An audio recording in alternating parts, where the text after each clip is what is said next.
আমার মনে হয় রাজনীতি একটা কৃষকের ছেলে আমাদের যে সংসদ সেখানে কিন্তু চায় যে একটা কৃষকের ছেলের ভয়েসও যাবে ওখানে সচেতন নাগরিক হিসেবে অরাজনৈতিক হতে পারেন না। আপনার ইসিজি তে দেখেন যখন flat line, that means you are dead. ECG তেও জানেন, রাইট? সো আপনি যখন flat line, that means you're dead. ECG যখন এরকম এরকম হয়, that is your life. So লাইফে কখনো আপনি একদম গ্রাউন্ড টাচ করবেন, কখনো আপনি হাই হবেন, এটা that means your life. So কখনো আমার আপস হবে, আমি এটাই আমি ফেস করতে চাই, এটা এনজয় করতে চাই অ্যাকচুয়ালি। আমি কখনোই একরকমের নিরবিচ্ছিন্ন সুখও চাই না, নিরবিচ্ছিন্ন দুঃখও চাই না।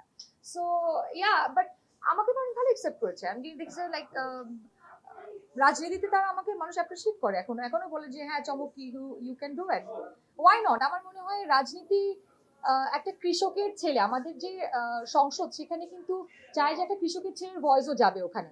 সর্বশ্রেণীর সর্বস্তরের মানুষ যখন আসলে কনসার্ন হবে দেশ নিয়ে, আপনি কখনোই একটা সচেতন নাগরিক হিসেবে অরাজনৈতিক হতে পারেন না। অনেকে বলে না যে আমি অরাজনৈতিক, আমি I am not, I am very neutral. You cannot.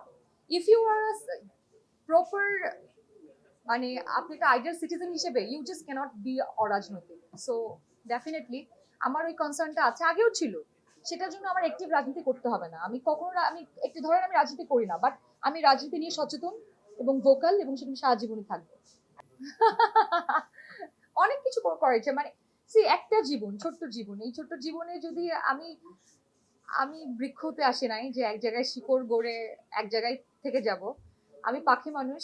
আমি পাখির মতো আকাশে উঠতে চাই, অনেক কিছু দেখতে চাই, এক্সপ্লোর করতে চাই, অনেক জীবন যাপন করতে চাই, দুনিয়ার কোনা কোনা ঘুরতে চাই, আনন্দ করতে চাই, দুঃখ পেতে চাই, এই তো।